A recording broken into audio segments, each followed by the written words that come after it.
Today, Democrats rolled out their plan to tackle climate change, the Green New Deal.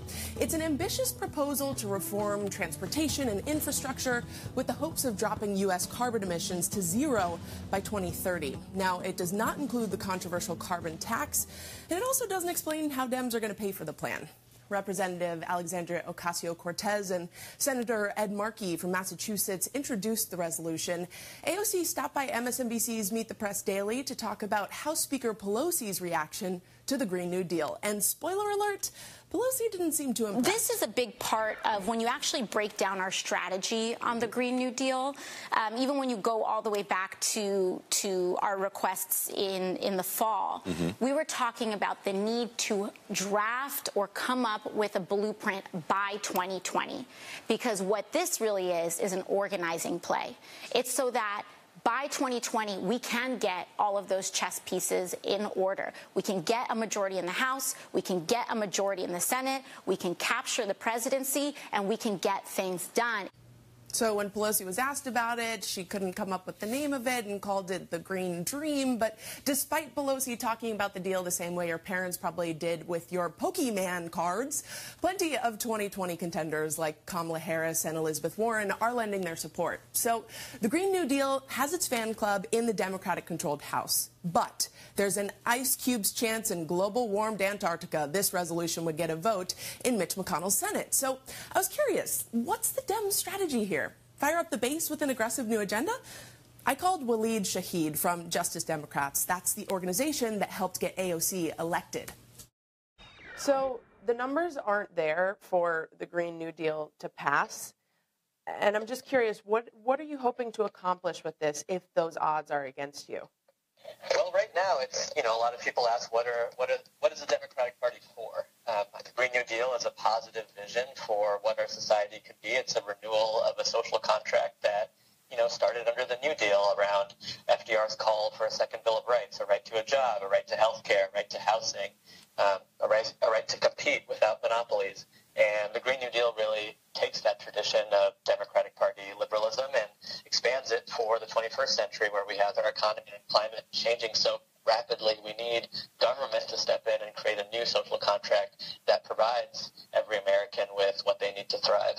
There are a few scientists, members of the science community, that have said that, 2030, that might be a lofty goal. How do you respond to that? Well, it's the goal being set up by the UN's IPCC report, so we're following that along. The United States has 12 years to rapidly transform our economy and society to preserve the stable climate that human civilization has depended on for millennia, that we have to drastically cut emissions, have to drastically move off fossil fuels. I mean, thousands of Americans died this past year due to wildfires, hurricanes, and heat waves, and if we don't take bold action now, we're going to continue to put forward piecemeal solutions that don't actually solve the problem or don't solve the crisis and actually don't meet the recommendations of science. Climate change solutions require the kind of support from both parties that we saw with criminal justice reform late last year when the First Step Act actually passed. So Republicans have a reputation for being climate change skeptics, but there are some conservatives working to change the narrative, like Debbie Dooley. She runs an organization that advocates for renewable energy and less government involvement. I wanted to find out if progressives like AOC can find common ground with Tea Party members like Debbie. Debbie, you are a conservative. You believe humans are causing climate change, but you do not support the Green New Deal. Tell me why. Well, definitely, I am one of the national co-founders of the Tea Party movement, a lifelong conservative. I absolutely, positively, without a doubt, believe in climate change and that fossil fuels are damaging our environment, but I support free market solutions to help protect our earth and mitigate against the catastrophic implications of climate change. So what is it that you take issue with in the Green New Deal? Just about all of it, because it seems like it's socialism. I don't believe in guaranteed income. What I would like to see would be for the government to encourage research and development, to put more money towards innovative technology. I think the Green New Deal is just going to make my job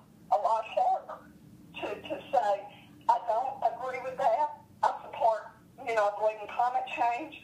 I support renewables. I support freedom and choice.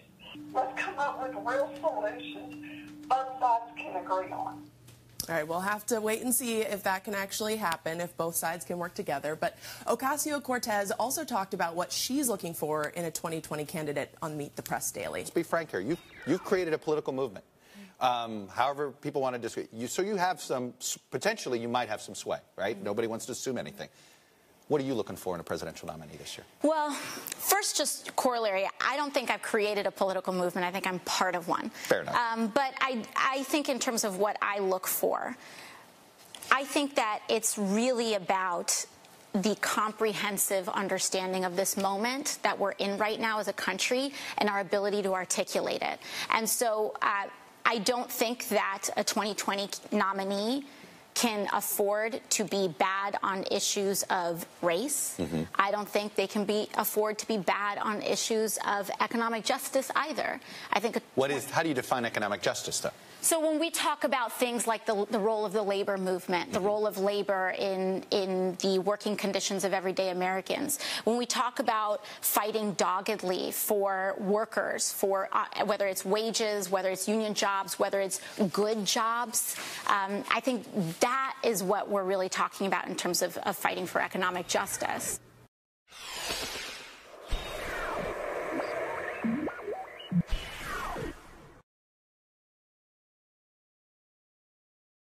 Hey, NBC News viewers, thanks for checking out our YouTube channel. Subscribe by clicking on that button down here and click on any of the videos over here to watch the latest interviews, show highlights, and digital exclusives. Thanks for watching.